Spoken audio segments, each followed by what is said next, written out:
Whenever ye learn that a new cause hath appeared, ye must seek the presence of its author and must delve into his writings.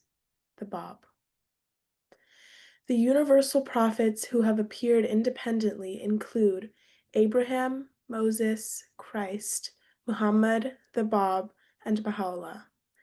For the independent prophets are founders, that is, they establish a new religion, recreate the souls, regenerate the morals of society, and promulgate a new way of life and a new standard of conduct. Through them, a new dispensation appears and a new religion is inaugurated. Their advent is even as the springtime, when all earthly things don a new garment and find a new life. Abdu'l-Bahá. A new life is, in this age, stirring within all the peoples of the earth, and yet none hath discovered its cause or perceived its motive. Baha'u'llah. Thank you so much. So now I'll introduce our speaker for today, and just a reminder to save all your questions until after the talk when we'll have our Q&A portion. And if you're new to the Baha'i Faith or if you'd like to be added to our mailing list, you can fill out the Google form that I'll put in the chat and in the YouTube description box. Our speaker today is Dr. Christopher Buck, and his topic is How and Why Abdu'l-Bahá Identified New and Distinctive Baha'i Principles. Christopher Buck, PhD, JD, publishes broadly as an independent scholar in a wide range of fields, including American Studies, Native American Studies, African American Studies, Religious Studies, Islamic Studies, and Baha'i Studies. His PhD is in the academic study of religions, and his law degree is from the Western Michigan University Thomas M. Cooley Law School. Dr. Buck's latest book, Baha'i Faith, The Basics, is an introduction to this independent world religion that promotes unity among religions, races, and nations. In addition to his academic work, Buck has published 450 articles for BahaiTeachings.org. A former university professor, Dr. Buck taught at Pennsylvania State University, Michigan State University, Quincy University, Millikan University, and Carleton University. He currently practices law as an attorney in Pittsburgh, Pennsylvania, where he lives with his wife and their youngest son. Their older son is in a 3-year family medicine residency program in Sumter, South Carolina, having formerly served as an assistant physician at Sage Memorial Hospital on the Navajo Nation in Ganado, Arizona. And now I'll hand it off to Dr. Buck. Thank you, Bayan. Okay, welcome to this presentation. The quote, universal peace, in which book is this? That's Abdu'l-Bahá, according to a recently authorized translation from a talk that Abdu'l-Bahá gave in Cairo on June 19th, 1913. And we're going to look at this and then 2 other talks. The first talk, this universal peace, in which book is this, relates back, I believe, to 2 prior talks, and I'll explain why. First, I want to make this disclaimer very clear. This is just my perspective. So on this slide, I referred to a recent podcast that was broadcast on June 5th, a month ago, called The High Strangeness Show.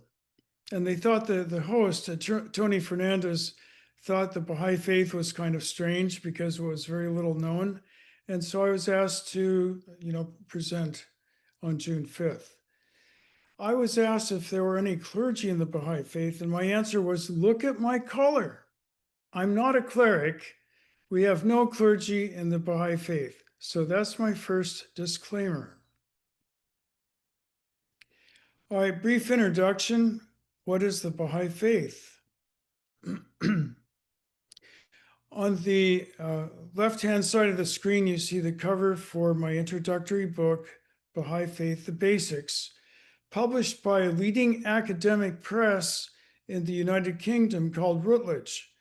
But this is not an academic title. Many of you may have seen the series For Idiots or For Dummies. in bookstores. They're popular books that are introductions to their subject matter. The basic series is a similar series published by Routledge on all kinds of topics, including the Baha'i Faith. In the book, this is a short quotation. This is just my perspective. I write, the distinctive feature of the Baha'i religion is its emphasis on promoting unity, from family relations to international relations.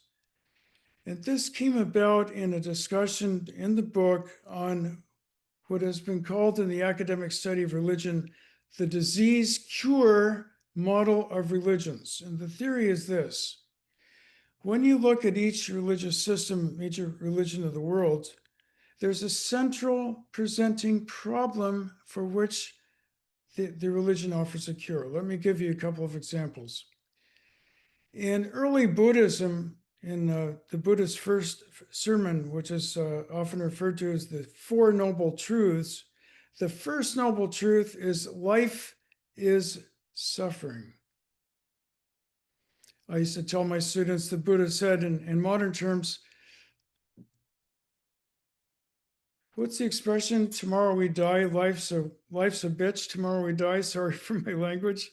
In modern terms, that's the presenting problem,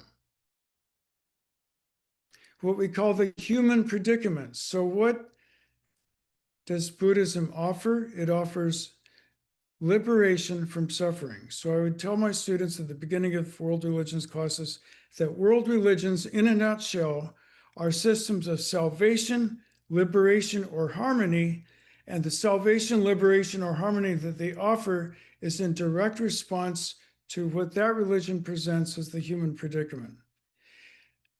Another example, in Western Christianity, the presenting problem is the problem of sin. Therefore, the salvation that Christianity offers is logically salvation from sin. In the case of the Baha'i religion, the presenting problem, the human predicament, is profound disunity from family relations all the way to international relations. And that's why the cure, in my own words, is this: the distinctive feature of the Baha'i religion is its emphasis on promoting unity from family relations to international relations. Now, last week, the excellent presenter whose topic was the 5 top questions that Christians ask, it was a very good video. He quoted from Cambridge University professor Edward Granville Brown. I'm going to go into a little more depth in this before launching into the main part of the presentation. This is a quotation from Edward Granville Brown, who wrote, first reader. My conductor paused for a moment while I removed my shoes. Then, with a quick movement of the hand, he withdrew, and, as I passed, replaced the curtain. And I found myself in a large apartment, along the upper end of which ran a low divan, while on the side opposite to the door were placed 2 or 3 chairs. Though I dimly suspected whither I was going and whom I was to behold, for no distinct intimation had been given to me, a second or two elapsed, ere, with a throb of wonder and awe, I became definitely conscious that the room was not untenanted. In the corner where the divan met the wall sat a wondrous and venerable figure. The face of him on whom I gazed I can never forget, though I cannot describe it. Those piercing eyes seemed to read one's very soul. Power and authority sat on that ample brow, while the deep lines on the forehead and face implied an age which the jet-black hair and beard flowing down in indistinguishable luxuriance almost to the waist seemed to belie. No need to ask in whose presence I stood, as I bowed myself before one who is the object of a devotion and love which kings might envy and emperors sigh for in vain. A mild, dignified voice bade me be seated, and then continued, "Praise be to God that thou hast attained. Thou hast come to see a prisoner and an exile. We desire but the good of the world and the happiness of the nations, Yet they deem us a stirrer up of strife and sedition, worthy of bondage and banishment. That all nations should become one in faith, and all men as brothers. That the bonds of affection and unity between the sons of men should be strengthened. That diversity of religion should cease, and differences of race be annulled. What harm is there in this? Yet so it shall be. These fruitless strifes, these ruinous wars shall pass away, and the most great peace shall come. Do not you in Europe need this also? Is not this that which Christ foretold? Yet do we see your kings and rulers lavishing their treasures more freely on means for the destruction of the human race than on that which would conduce to the happiness of mankind. These strifes and this bloodshed and discord must cease, and all men be as one kindred and one family. Let not a man glory in this, that he loves his country. Let him rather glory in this, that he loves his kind. Such, so far as I can recall them, were the words which, besides many others, I heard from Baha'u'llah.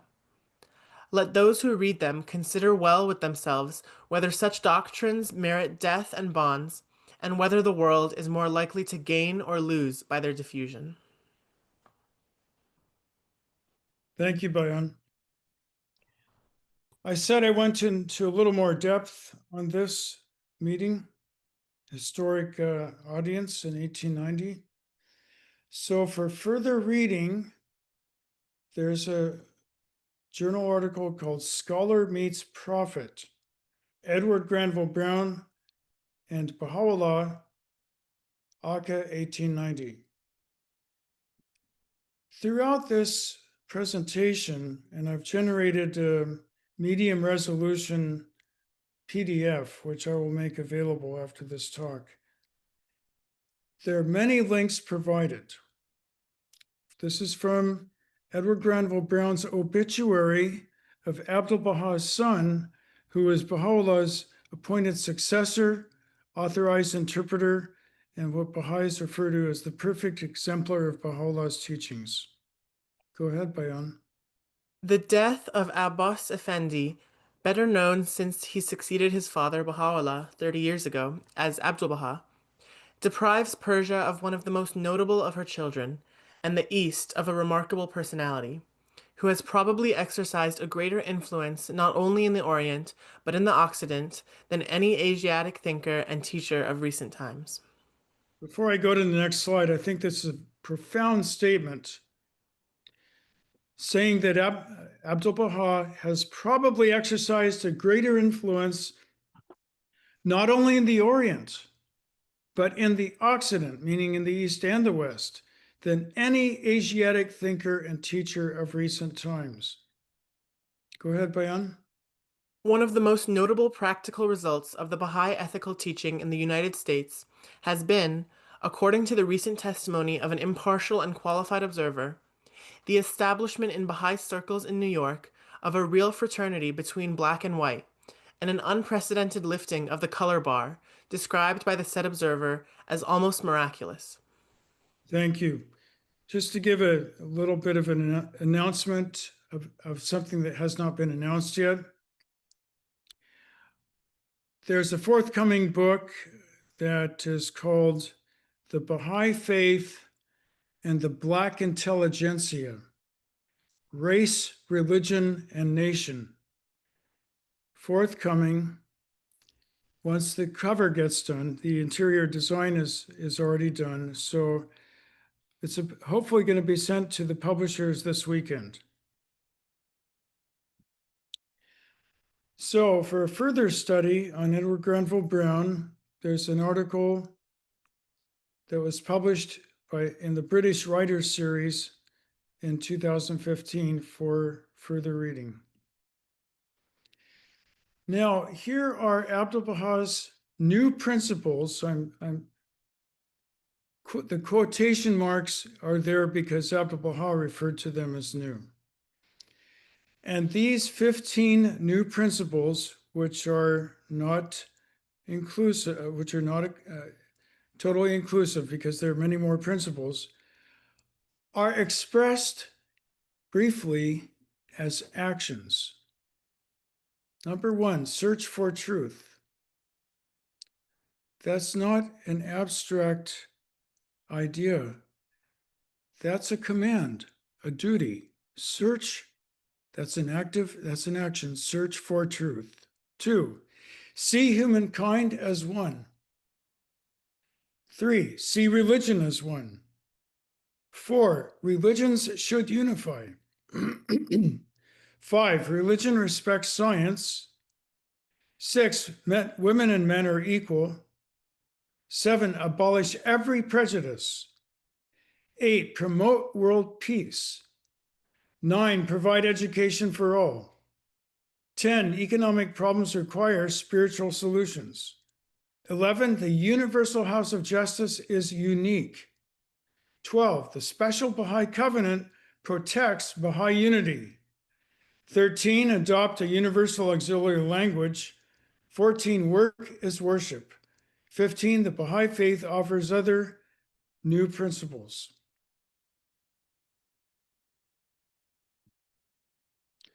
Here's my second disclaimer.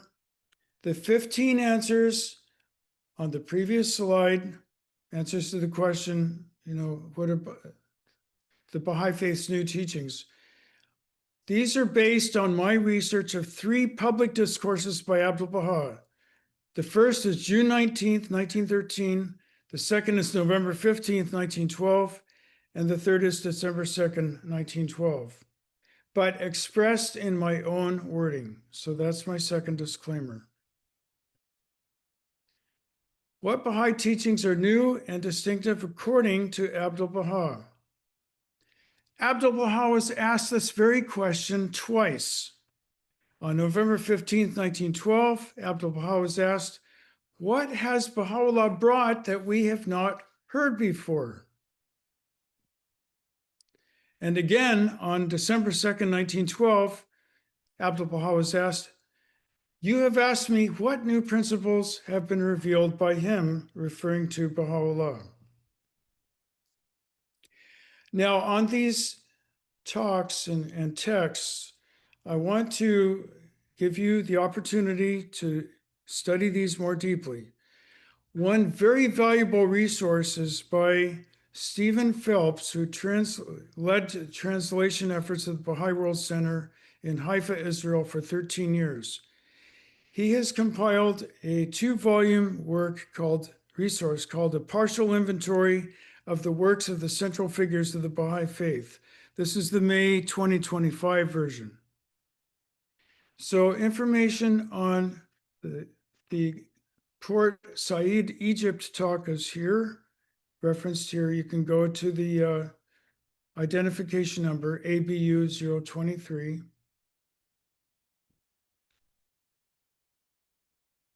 There is a Persian text for this talk that was recently given an authoritative translation on August 29th, 2024. Here's the text with links to the versions of the text online. The second address at Juliet Thompson's home, November 15th, 1912. Here's the information to be found in the partial inventory. There is no Persian text for Abdu'l-Bahá's talk on November 15th, 1912. Therefore, it is a reported utterance, not an authorized, authenticated text yet. Hopefully it'll be rediscovered. That was the case also for the December 2nd, 1912 talk when I wrote my introductory book, Baha'i Faith, The Basics. Since then, over 110 years later, the text was rediscovered and published online on September 14th, 2023, if memory serves. And this is the December 12th information on the December 2nd, 1912 talk. And there's the first part of the Persian text of the rediscovered transcript. Now, why did Abdu'l-Bahá identify these new and distinctive principles? It's because he was asked to. And Abdu'l-Bahá reflects back on his speaking tour in the United States and Canada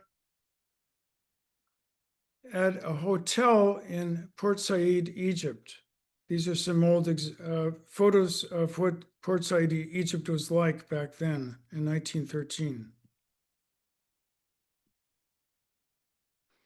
So there's an interior shot of the Sultan Hotel, or Hotel Sultani. And because it was so small in the hotel, the public talks had to be conducted on the rooftop under a tent.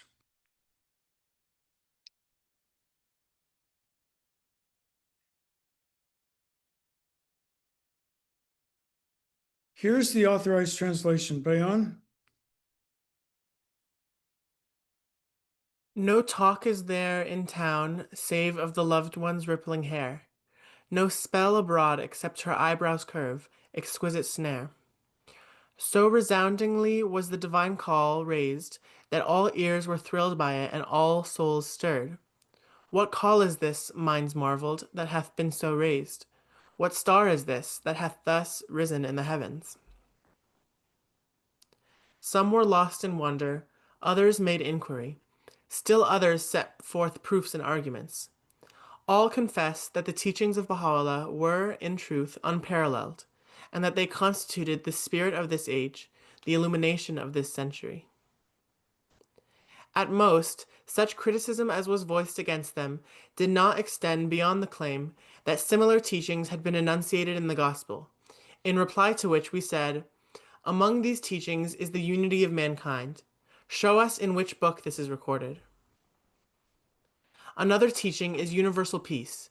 In which book is this? That religion should be a cause of love and unity, otherwise it would be better to do without it. In which book is this? And that religion should be conformable with sound reason and true knowledge. In which book is this?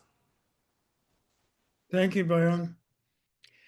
That's the brilliant argument on the part of Abdu'l-Bahá. In which book is this? And here's the Persian. Indar Kodam Kitab Ast. For each of these principles, search the holy books. You will not find it. Now, I have a discussion in, I think it's Appendix 1, one of the several appendices at the end of the slideshow, from Bahá'í Faith, the Basics, that discusses the idea of new. New is a relative concept. It's new relative to the history of ideas, and it gives an analysis on how to understand and appreciate the claim that something is new. And I hope that you will memorize the English and hopefully the Persian after this presentation and use it in your teaching, because Abdu'l-Bahá, as the perfect exemplar, was not only the perfect moral exemplar, but the perfect exemplar of teaching. Use his proof. That's what I encourage you to do. When talking about the new and distinctive Baha'i teachings, use his rhetorical question, in which book is this? Go ahead, Bayan.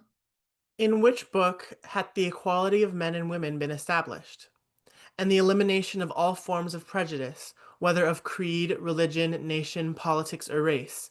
In which book is this? These and similar considerations we set forth in reply. Thank you. So here's a recap of the 6 principles in Abdu'l-Bahā's talk. And in the gold, doesn't look very gold on my screen right now, orange, whatever color this is, you see after each principle, there's a form of the question, in which book is this? Now let's go to, before, let me rephrase the question, as attorneys say. I'll rephrase the statement. I think that this talk in Port Said on June 19th, 1913, specifically relates back to 2 talks. The first on November 15th, 1912, and December 2nd, 1912. I could be wrong, but I think I could be right. So this is because I know of no other talks that meet those criteria where that question and that assertion was made as a central argument of that public discourse. So the first talk is November 15th, 1912 at the home of Juliet Thompson. I want to mention that a couple of days ago, a researcher named Stephen Collins, who lives in Chapel Hill, North Carolina, found some early articles, newspaper articles on Juliet Thompson, which were very surprising to me. She began as an artist when she was a teenager and won a prestigious award at that time. Here's some more information from the diary of Juliet Thompson. There was a young boy named George, who I believe was the child of her servant. And she says, on November 15th, the master came to our house and gave a most wonderful talk in the front room on the first floor to a great crowd of people who filled both the front and back rooms and the hall. I brought George up from the basement and stood him on a chair so that he could see the master. He thought the master was God and was frightened. Driving down to us with Mrs. Champney, our Lord, referring to Abdu'l-Bahá, had said, "The time has come for me to throw bombs." And he threw them in his talk that night. Here's a photo of Juliet Thompson. I got this photo courtesy of the National Bahá'í Archives, United States.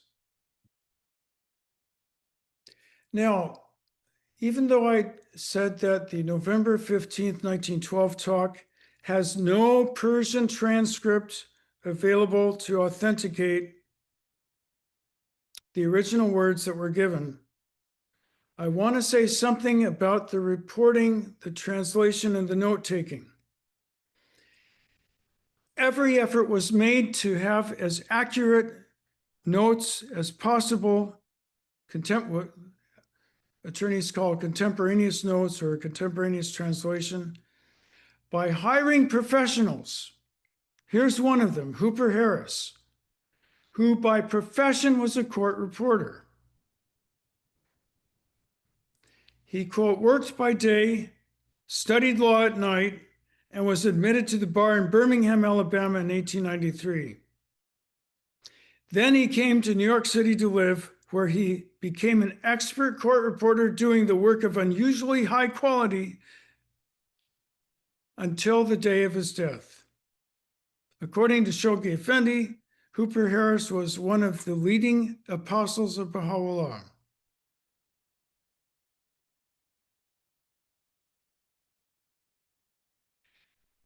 A comment here, you may have seen the 19 disciples of Abdu'l-Bahá. I think it's extraordinary here that Shoghi Effendi refers to Hooper Harris as the leading apostle, one of the leading apostles of Baha'u'llah. And again, I got this photograph courtesy of the National Bahá'í Archives, United States. This photograph was taken in 1906. A year later, Hooper Harris was in India. Here's a photo in Bombay. He's pictured alongside Harlan Ober, Hand of the Cause, Ibn Abhar in this historic photograph, and Mirza Mahmud.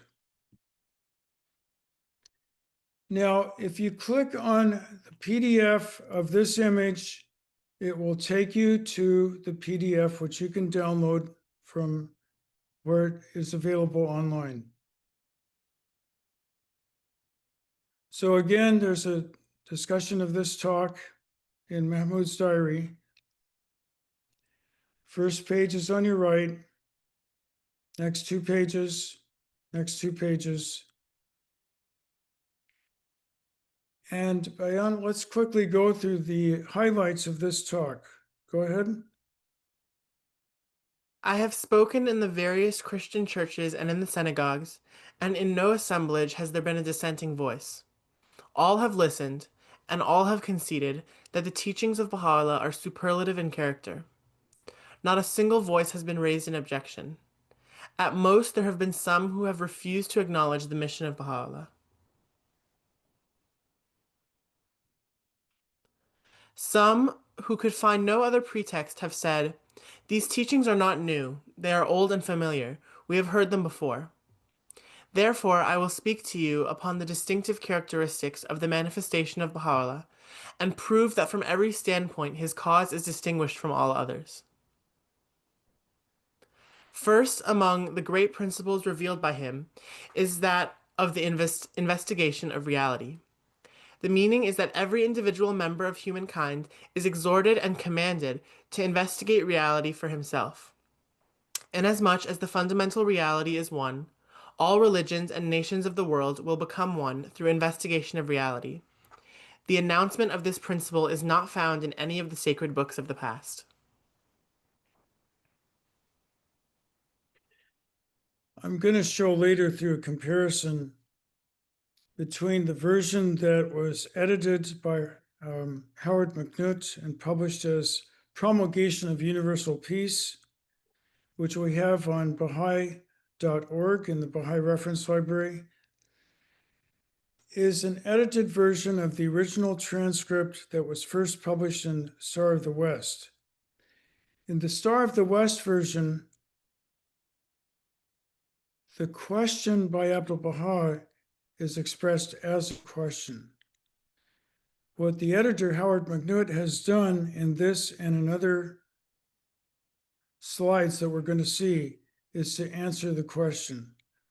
So here we see not the form of that Abdu'l-Bahá expressed as a question, but the answer, the implied answer. Go ahead, Bayan. A second characteristic principle of the teachings of Baha'u'llah is that which commands recognition of the oneness of the world of humanity. Addressing all mankind, he says, "Ye are all the leaves of one tree. There are no differences or distinctions of race among you in the sight of God." No other scriptures contain such breadth and universality of statement. No other teachings proclaim this unequivocal principle of the solidarity of humanity. Baha'u'llah teaches that religion must be in conformity with science and reason. If belief and teaching are opposed to the analysis of reason and principles of science, they are not worthy of acceptance. This principle has not been revealed in any of the former books of divine teaching. Another fundamental announcement made by Baha'u'llah is that religion must be the source of unity and fellowship in the world.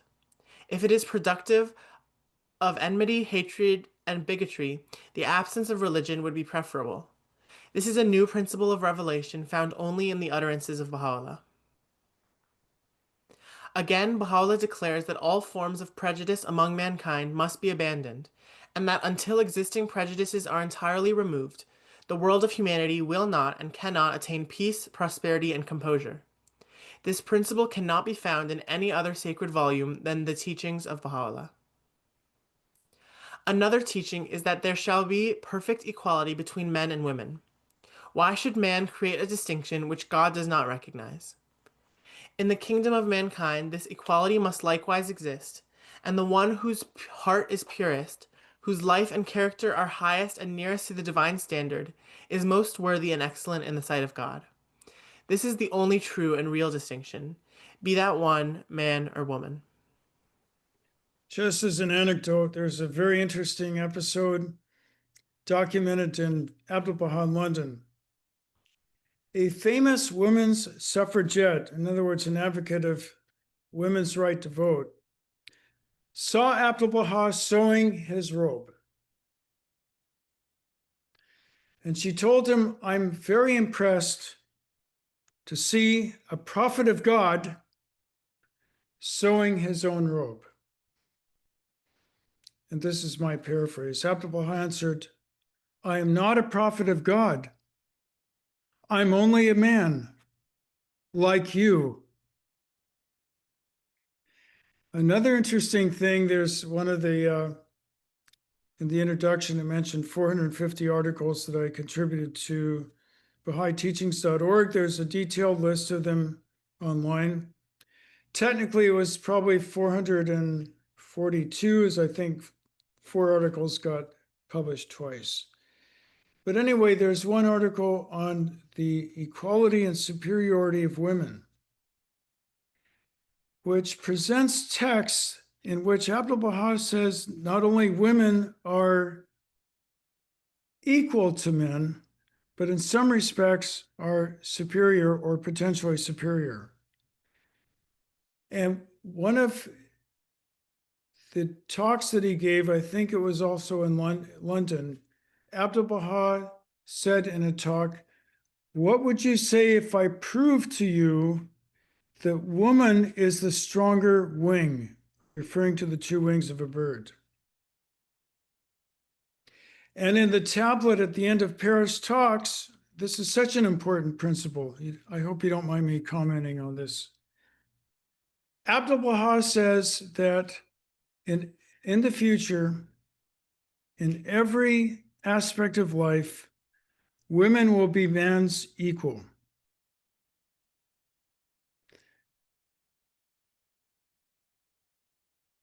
At that time in the future, the men will address the women saying, "Blessed are ye, blessed are ye. For in every way you are our equal, and as regards mercy, tenderness, and compassion, ye are superior." Bayan, continue, please.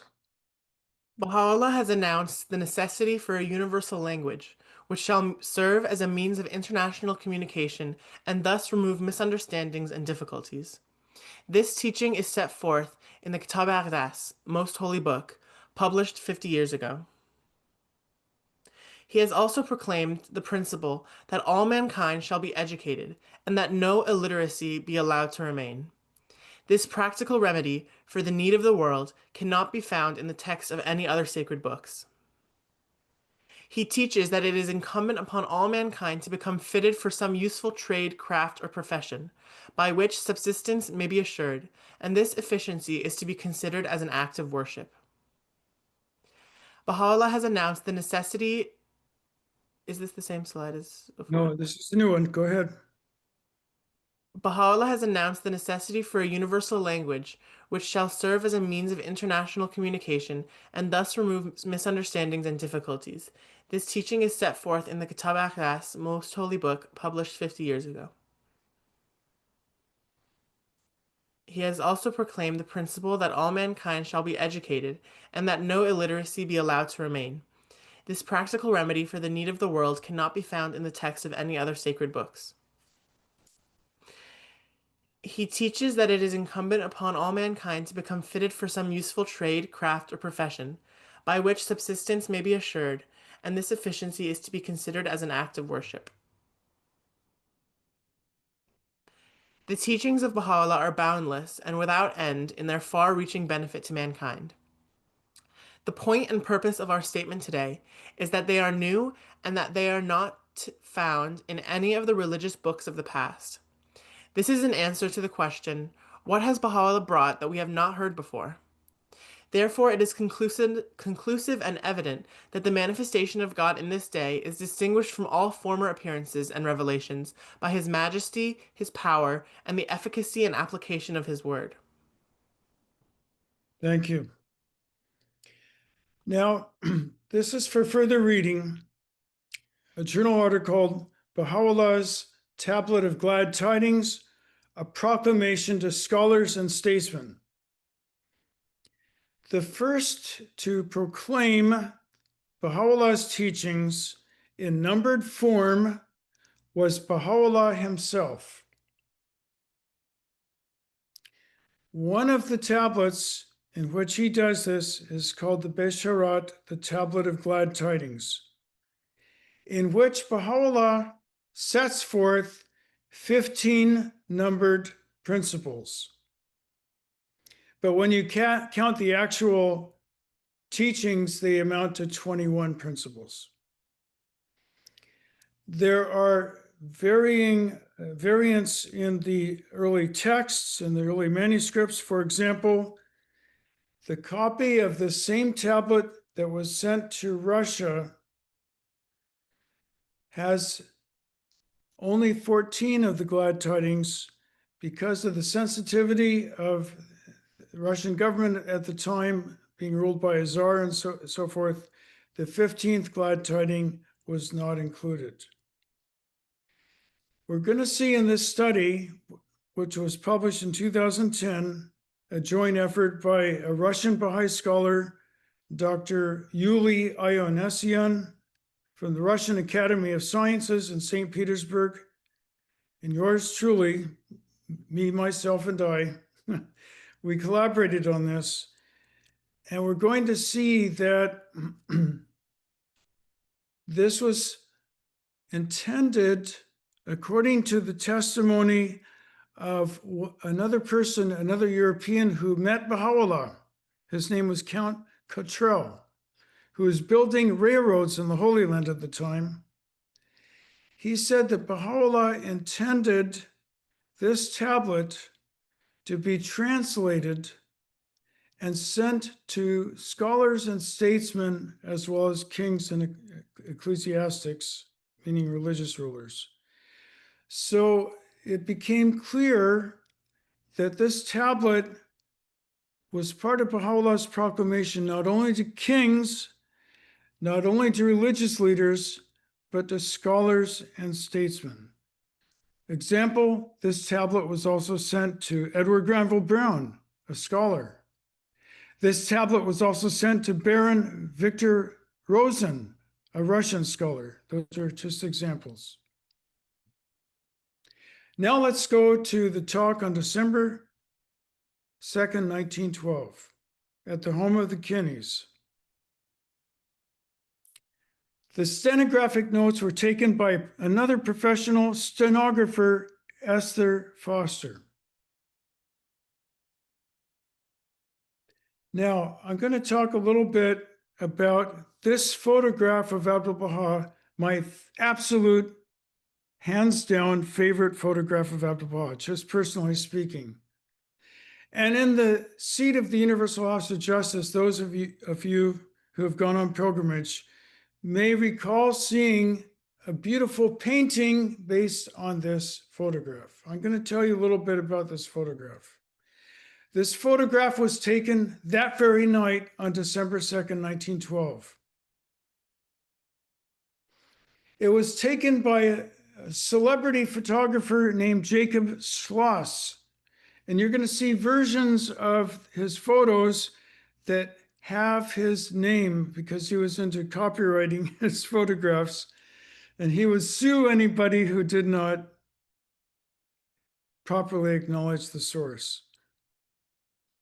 This photograph was first published in Star of the West in 1919. There's the reference there with the link.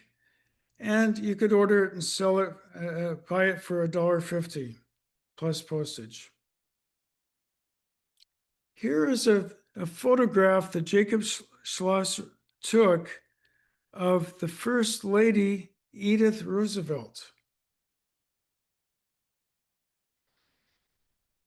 So you could think of it this way: a photographer who's asked to take a photograph of the First Lady must be one of the leading photographers in the country.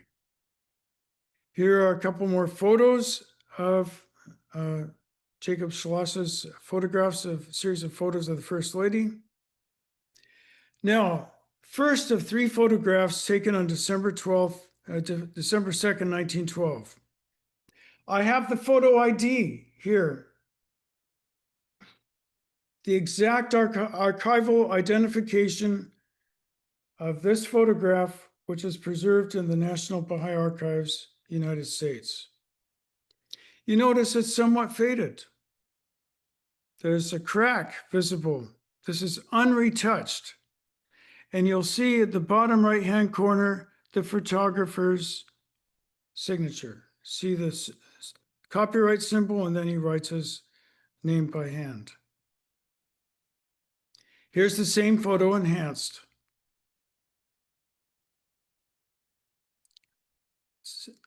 This is the second photo. There's the translator and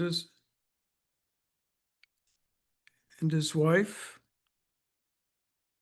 Back of the photo. Archival documents are marked. This is an example of how this photo is marked. Retouched photo. And now the third photo. As scanned and provided by the archives, again with the photographic identification number. Another photo that was sent to me. Now, I think this is from Bahá'í Media, if I'm not mistaken. Notice that Jacob Schloss's signature is removed. So when you go to Bahá'í Media, the Bahá'í Media Bank, this is the version that you'll see. Ali Kuli Khan, one of the best translators available, translated this talk. So we have a skilled contemporaneous translator and a professional stenographer writing down the notes. This is Edward Kinney, who was the host, along with his wife. Some information about Mr. Kinney. You'll see him in this group photograph that was taken at a Baha'i picnic, a Baha'i Unity Feast in New Jersey. Carrie Kinney was the co-host, and Shoghi Effendi called the Kinneys pillars of the faith of the city of the covenant and pillars of the cause of God. Just a thought for the host maybe to consider. I haven't written about this yet, but the question, why, when and why was New York City called the city of the covenant, has a couple of different answers. I think I found the answer through archival research, but I haven't written up the results. That would be another topic for another time. In Robert Stockman's excellent book, Abdu'l-Bahá in America, he refers to this talk at the Kinney residence on December 2nd, 1912. It was first published in Star of the West. And one of the points I want to make is this. Robert Stockman, in the introduction to Abdu'l-Bahá in America, says that in Abdu'l-Bahá's talks, when Robert Stockman quotes any excerpts from the talks, he uses the Star of the West version and not the Promulgation of Universal Peace version for reasons I've previously stated. Again, you can click the image on the PDF to go to the PDF online. Same with these two pages. Same with these two pages. Bayan, would you do it like you've done before, please? I will speak to you concerning the special teachings of Baha'u'llah. All the divine principles announced by the tongue of the prophets of the past are to be found in the words of Baha'u'llah. But in addition to these, he has revealed certain new teachings, which are not found in any of the sacred books of former times. I shall mention some of them. The others, which are many in number, may be found in the books, tablets, and epistles written by Baha'u'llah, such as the hidden words, the glad tidings, the words of paradise, Tajaliyat, Tarazat, and others. Likewise, in the Kitab al-Aqdas, there are new teachings which cannot be found in any of the past books or epistles of the prophets. A fundamental teaching of Baha'u'llah is the oneness of the world of humanity. Addressing mankind, he says, "Ye are all leaves of one tree and the fruits of one branch." And this principle is specialized in his teachings, for he has submerged all mankind in the sea of divine generosity. Another new principle revealed by Baha'u'llah is the injunction to investigate truth. That is to say, no man should blindly follow his ancestors and forefathers. Nay, each must see with his own eyes, hear with his own ears, and investigate the truth himself, in order that he may follow the truth instead of blind acquiescence and imitation of ancestral beliefs. Baha'u'llah has announced that the foundation of all the religions of God is one, that oneness is truth, and truth is oneness, which does not admit of plurality. This teaching is new and specialized to this manifestation. He sets forth a new principle for this day in the announcement that religion must be the cause of unity, harmony, and agreement among mankind. If it is the cause of discord and hostility, if it leads to separation and creates conflict, the absence of religion would be preferable in the world. Furthermore, he proclaims that religion must be in harmony with science and reason. If it does not conform to science and reconcile with reason, it is superstition. Down to the present day, it has been customary for man to accept a religious teaching, even though it was not in accord with human reason and judgment. The harmony of religious belief with reason is a new vista which Baha'u'llah has opened for the soul of man. He establishes the equality of man and woman. This is peculiar to the teachings of Baha'u'llah, for all other religions have placed man above woman. A new religious principle is that prejudice and fanaticism, whether sectarian, denominational, patriotic, or political, are destructive to the foundation of human solidarity. Therefore, man should release himself from such bonds, in order that the oneness of the world of humanity may become manifest. Universal peace is assured by Baha'u'llah as a fundamental accomplishment of the religion of God. That peace shall prevail among nations, governments, and peoples, among religions, races, and all conditions of mankind. This is one of the special characteristics of the Word of God revealed in this manifestation. Baha'u'llah declares that all mankind should attain knowledge and acquire an education. This is a necessary principle of religious belief and observance, characteristically new in this dispensation. He has set forth the solution and provided the remedy for the economic question. No religious books of the past prophets speak of this important human problem. Just a comment here. There's no detailed economic remedy laid out in the Baha'i writings. However, the economic principles are set forth, one of which, in my personal understanding, is that economic values must be founded on human values and spiritual values. Continue. He has ordained and established the House of Justice. This institution is under the protecting power of Baha'u'llah himself. A universal or international House of Justice shall also be organized.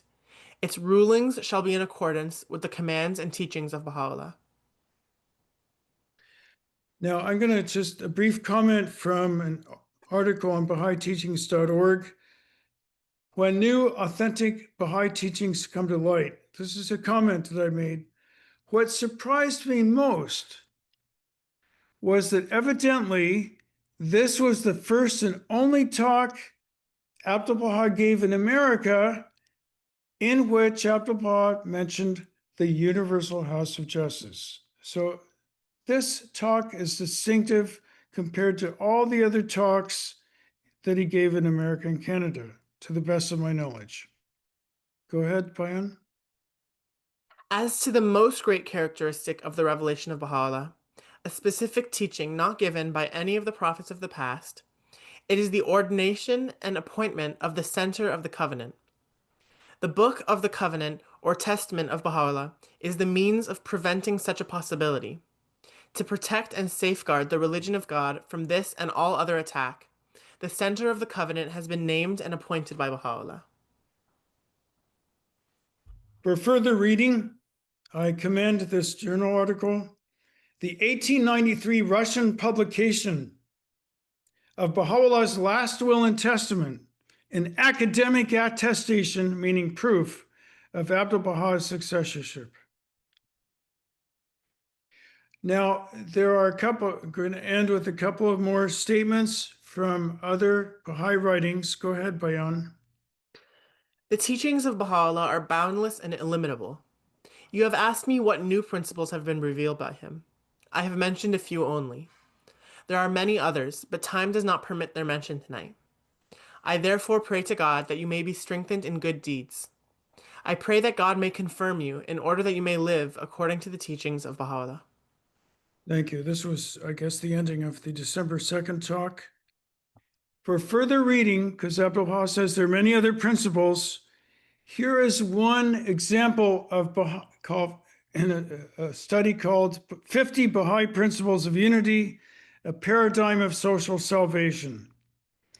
I was actually asked to give a talk at Princeton University on February 21st, 2014 on this topic, which is a fairly novel topic.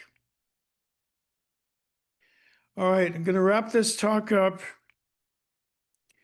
by saying that the three talks that we looked at, beginning with Abdu'l-Bahá's talk in the Hotel Sultani, relates back to two previous talks. And I want to emphasize this point that for Baha'is, Abdu'l-Bahá's approach has potentially and possibly profound implications for public discourse.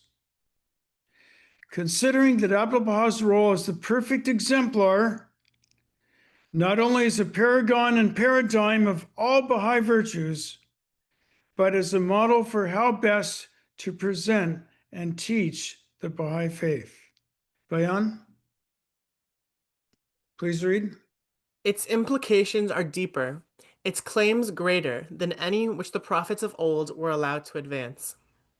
It constitutes a challenge, at once bold and universal, which must, in the ordinary course of events, as shaped and controlled by Providence, give way to a new gospel, fundamentally different from, and infinitely superior to, what the world has already conceived. Who said this? Shoghi Effendi. Thank you, Bayan. Go Out ahead. of this pitch blackness there dawned the morning splendor of the teachings of Baha'u'llah. He hath dressed the world with a garment new and fair, and that new garment is the principles which have come down from God. The people, therefore, must be set completely free from their old patterns of thought, that all their attention may be focused upon these new principles, for these are the light of this time and the very spirit of this age. Unless these teachings are effectively spread among the people, until the old ways, the old concepts are gone and forgotten, this world of being will find no peace, nor will it reflect the perfections of the heavenly kingdom. Strive ye with all your heart to make the heedless conscious, to waken those who sleep, and restore the dead to life. It behooveth you to show forth such power, such endurance, as to astonish all beholders. Thank you, everyone. Thank you so much, Dr. Buck, for this talk. I think these are a lot of, it's a good argument from Abdu'l-Bahá about these new and distinctive principles. And it's good for, people who ask what even is new in this religion compared to the old ones. So if anybody has any questions, they can put it in the chat. We have one question that asks, are these principles new in an absolute sense or new in how they are emphasized and applied?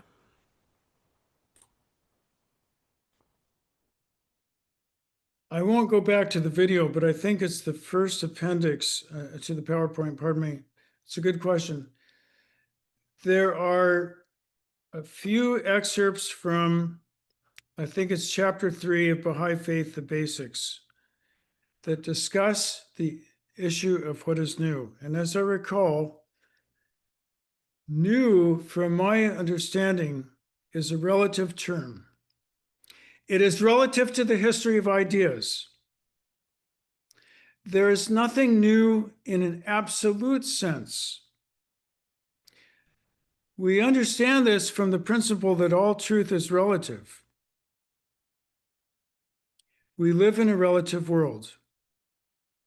What makes a truth new is by virtue of its articulation, emphasis, and the way it is in which it is promoted. Just because a similar idea might exist somewhere in a scripture does not mean it does not disprove the claim that a new teaching is new. Take, for example, work as worship. Ibn al-Arabi, the great Islamic mystic, mentioned that work as worship when performed in the spirit of service. That's in Islam, stated by one of the greatest mystics of Islam. But I don't see that teaching, first and foremost, as a central Islamic principle, at least to the extent that it is first and foremost in the Bahá'í Faith. There are prophecies of peace in Isaiah 9:6, the so-called Yuletide prophecy. But peace is not a fundamental, important principle in early Christianity. It's absolutely central in the Bahá'í Faith. Let me ask a question from the audience that will help answer this excellent question. Why in this presentation has Abdu'l-Bahá not mentioned the oneness of God? Don't we talk about the three onennesses? Isn't that the principle that Abdu'l-Bahá either gives us the number one or number two teaching in almost all his other talks? Why has the oneness of God not been mentioned in these two talks? We should have a prize for the one who gets the right answer. Did Abdu'l-Bahá forget?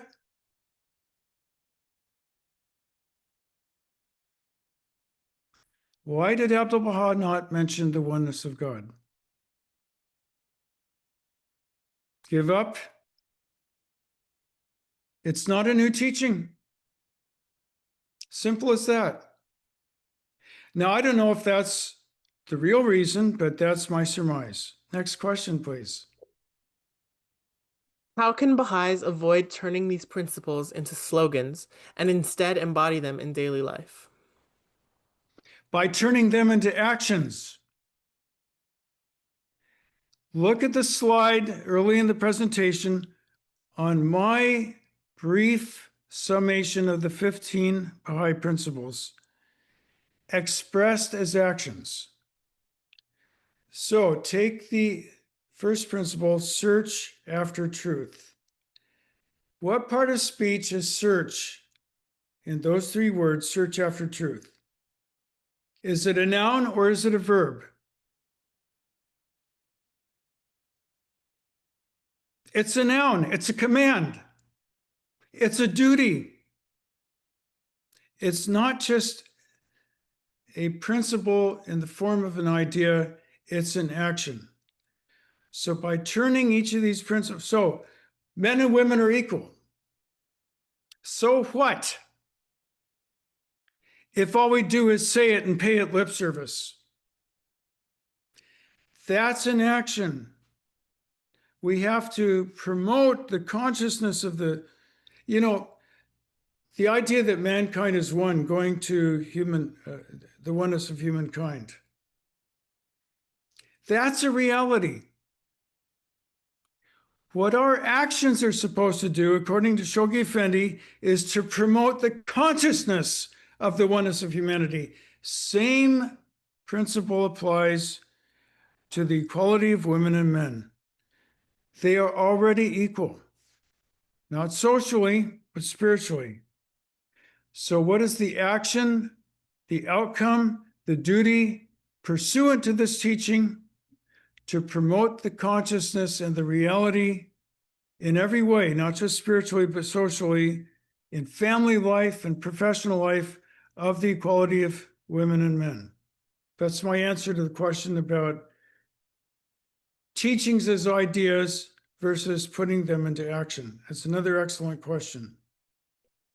Thank you. Another question asks, what makes the Baha'i Covenant fundamentally different from succession claims in earlier religions like Christianity or Islam? Because there was a written designation. And the topic, the paper that is cited in one of the slides the 1893 publication of Baha'u'llah's Will and Testament, an academic attestation or proof of the Baha'i Covenant. It's proven as a matter of scholarship, not only as a unique religious document that has no precedent, according to Shoghi Effendi. Shoghi Effendi says Baha'u'llah's Book of the Covenant, alternatively known as the Book of My Covenant, is unique in the history of religions. Not only that, but it was known to scholars and published in the 1892 journal. I won't give you the Russian name because I can't pronounce it anyway. The 1892 journal, which is the same year as Baha'u'llah's Ascension, was published the very next year in 1893. Edward Granville Brown should have taken greater notice of that publication. So that's the answer to the question why the Baha'i designation of Abdu'l-Bahá is unique in the annals of religious history. Another question asks, why did Abdu'l-Bahá choose to articulate these principles so explicitly during his travels to the West? That's a good question. Well, let's go back in Baha'i history, back to the Tablet of Glad Tidings. Something I did not mention before, but in the article published in 2010 in Baha'u'llah's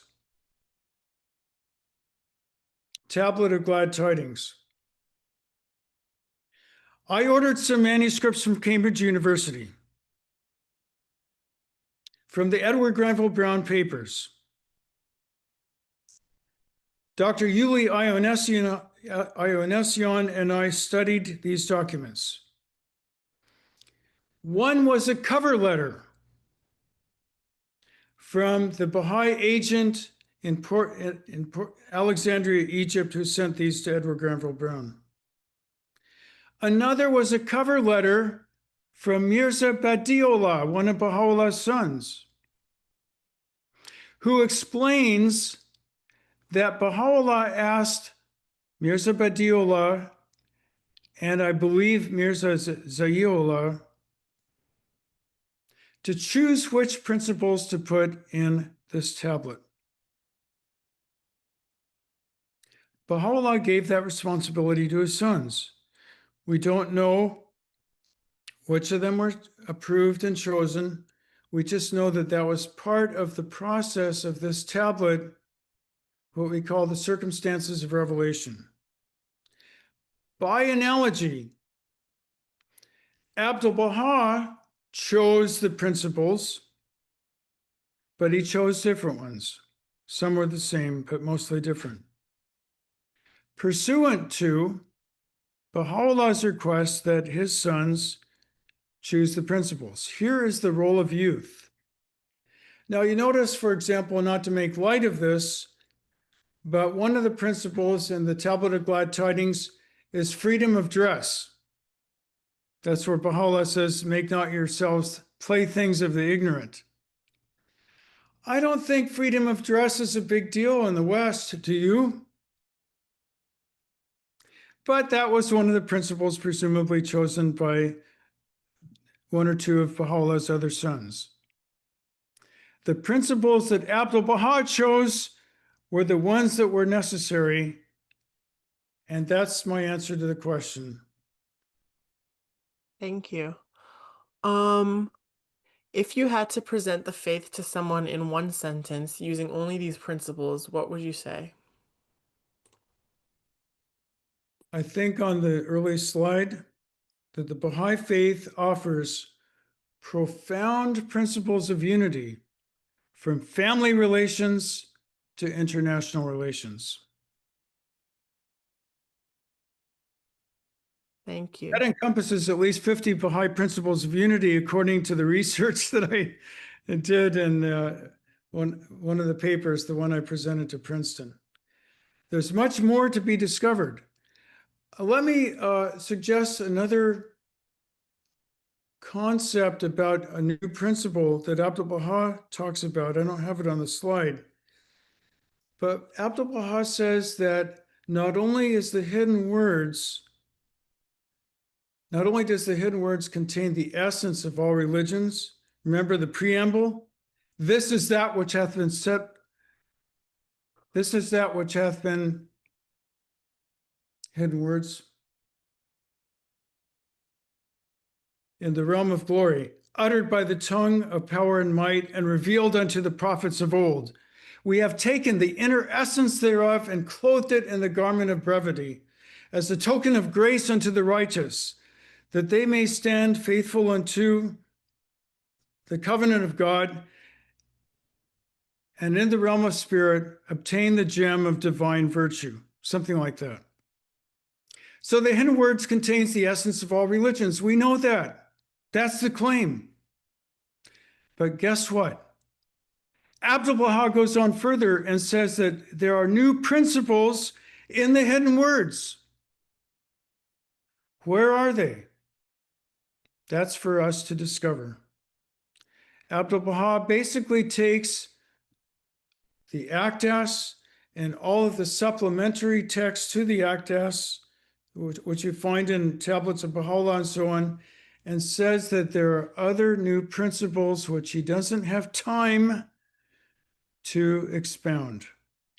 I don't know how many principles that an in-depth study along these lines would produce, but there are many more principles.